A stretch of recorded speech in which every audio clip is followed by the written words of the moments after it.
রাই, আমাদের দুজনের মাঝে অনেক মানুষ চলে এসেছিল।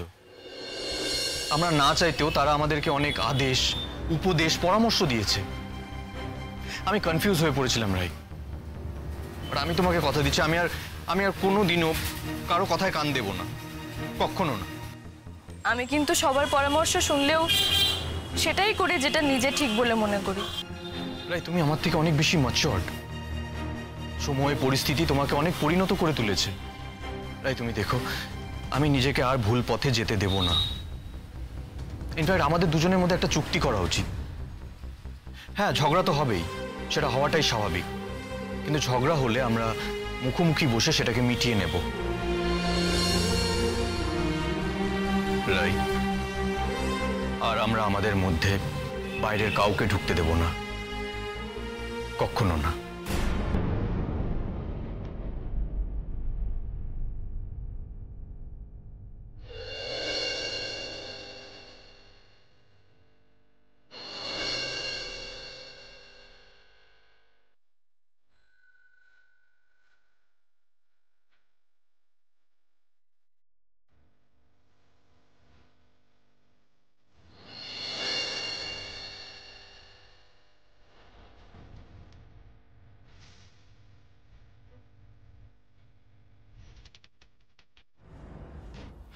আর ইউ শিওর রাই, তুমি ওর সঙ্গে একাই দেখা করতে চাইছো? হ্যাঁ অনির্বাণ, এটা সম্পূর্ণ আমার পারিবারিক ব্যাপার। আর আমার মনে হয় না সূর্য তোমার সামনে নীলুকে নিয়ে কথা বলতে কমফোর্টেবল হবে বলে। কিন্তু সেদিন তোমার বাড়িতে সূর্য স্ত্রীর ব্যাপারে যে সিন ক্রিয়েটটা করলো, সেটা তো আমার সামনেই করলো। সেটা ঠিক, কিন্তু তারপর আমার আর তোমার বিয়ের ব্যাপারটা তো সূর্য সহজভাবেই নিয়েছে, তোমার সঙ্গে ভালো ব্যবহারও করেছে। তাই আমি চাই না আর কোনো রকম অস্বস্তিকর পরিস্থিতি তৈরি করতে। বুঝলাম।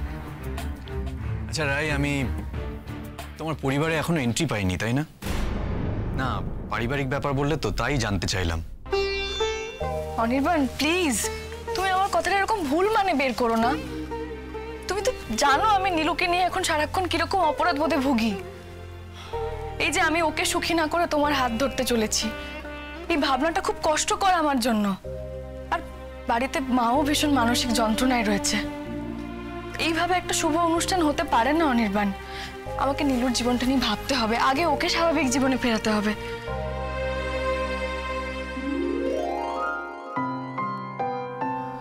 কি হলো, কি দেখছো এরম করে? শোনো রায় কিশোরী, এবার যদি তুমি আমার কাছ থেকে দূরে চলে যাওয়ার কথা ভাবো, তাহলে কিন্তু কি হবে আমি সত্যি জানি না। আগে দুবার তুমি আমাকে আটকাতে পেরেছো, এবার কিছু করলে কিন্তু আমি তোমার কাছ থেকে এত দূরে চলে যাব যে তোমার ডাক অবধি আমার কাছে পৌঁছবে না। তুমি জানতেও পারবে না আমি কোথায় আছি। হঠাৎ এরকম কথা মাথায় এলো কেন তোমার? তোমাকে আমার ভরসা নেই। তুমি ওই দুষ্টু বাচ্চাগুলোর মতো যারা যখন তখন বলে যে আর খেলবো না, আর ভালো লাগছে না আমাদের। তা আমার সম্পর্কে তোমার এরকম ধারণা বুঝি? খুব নির্দয় তুমি। তাই? ইয়েস। তাহলে তোমার ধারণাটা যে ঠিক সেটা প্রমাণ করে দিই। হাজার হোক তুমি আমার বস বলে কথা।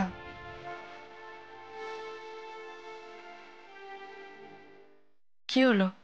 রাই, বিয়েটা আজই করে ফেলবে? মানে? রাই, আমার প্রচন্ড অস্থির লাগছে। সিরিয়াসলি আমার ভালো লাগছে না কিছু। আমি আর একা থাকতে পারছি না রাই, আর একদিনের জন্যও পারছি না। রাই চলো না আমরা আজ বিয়েটা সেরে ফেলি, আমরা কোর্ট ম্যারেজ করি, বাকি সব না হয় পরে হবে। ব্যাস, মাথাটা পুরোপুরি গেছে লোকটার। তা বাড়িতে গিয়ে আমি কি বলবো?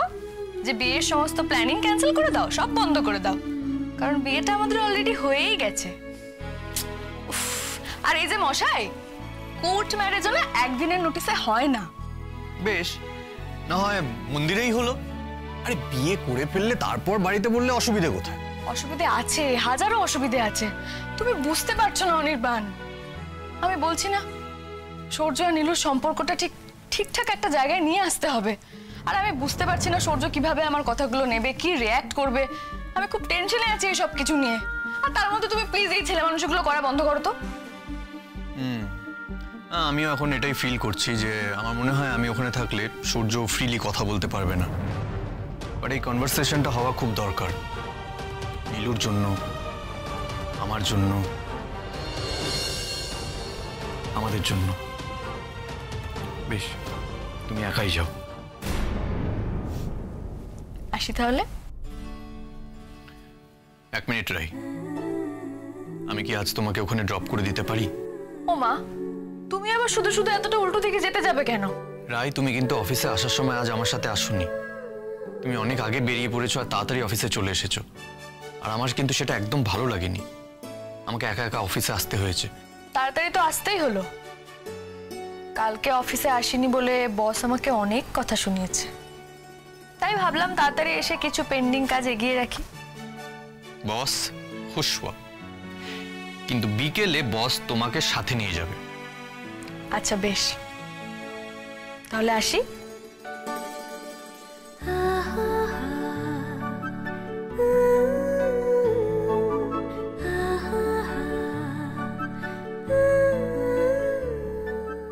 অস্বস্তি হচ্ছে নাকি আমার, রাই ওর এক্সের সাথে দেখা করতে যাচ্ছে বলে?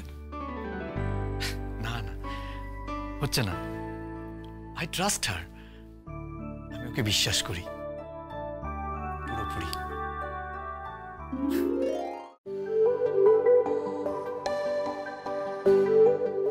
তাহলে আসি। আসুন ম্যাডাম, বেস্ট অফ লাক। যে জন্য এসেছো সেই উদ্দেশ্য যেন সফল হয়। আমিও সেটাই প্রে করছি। সূর্য কিরকম ব্যবহার করবে জানি না। ওসব নিয়ে চিন্তা করার কিচ্ছু হয়নি, সেরকম কিছু হবে বলে আমার মনে হয় না। এনিওয়েজ, কথাবার্তা হয়ে গেলে আমাকে কল করে দিও, আমি নিতে চলে আসবো, কেমন? আমার কোম্পানি আমাকে সেইটুকু স্যালারি দেয় যাতে একদিন আমি অ্যাপ ক্যাবে করে চলে যেতে পারি স্যার। বেশ ম্যাডাম, তাহলে না হয় এই ড্রাইভারকেই ডেকে নেবেন, সেই চলে আসবে। তাহলে এতক্ষণ কি তুমি এখানে দাঁড়িয়ে দাঁড়িয়ে মশা মারবে? পাশে একটা পাব আছে, সেখানে যাব। কি? তুমি পাবে যাবে? ওখানে গিয়ে ড্রিঙ্ক করবে আর তারপর ড্রাইভ করবে? পাবে গেলেই লোকে মাতাল হয়ে যায় না ম্যাডাম, তার জন্য মদটা খেতে হয়। তাই বুঝি? তা তুমি কি পাবে তাহলে শরবত খেতে যাবে? আমি আমার একজন ক্লায়েন্টের সাথে দেখা করব, একটা মিটিং আছে, করে নেবো, ইনফর্মাল মিটিং। আর আপনি আমাকে কি ভাবেন বলুন তো? না মানে, আপনার কি মনে হয় যে আমি ড্রিঙ্ক অ্যান্ড ড্রাইভ করি? সেটুকু ভরসা আপনি রাখতে পারেন ম্যাডাম, আমি একদমই ড্রিঙ্ক অ্যান্ড ড্রাইভ করি না। যাক, শুনে স্বস্তি পেলাম। এবার তাহলে আসি।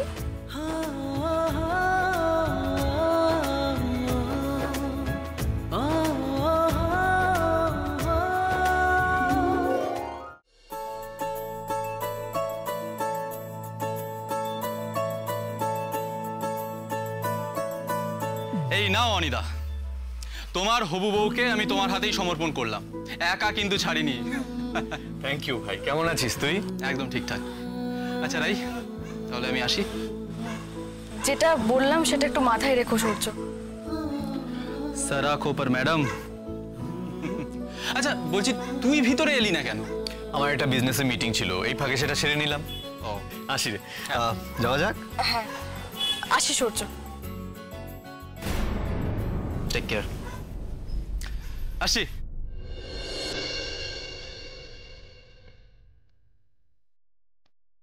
কি হলো? এতে আবার মুচকি মুচকি হাসার কি হলো?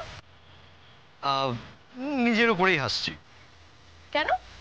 না ওই এক্ষুনি সূর্য তোমাকে এমন একটা নিরামিষ হাত করলো, আমার বুকের মধ্যে না একটা পিন ফুটলো। মানে নিজের ওই হিংসুটেপনার উপর নিজেরই হাসি পেল। ও আচ্ছা, তাহলে যে আমি এতক্ষণ সূর্যর সঙ্গে ছিলাম, তোমার তো হৃৎপিণ্ডে পিনে পিনে একেবারে ঝাঁঝরা হয়ে গেছে বলতে হবে। সে তো হয়েছে বটে, তবে তার চিকিৎসা এখনই হতে পারে।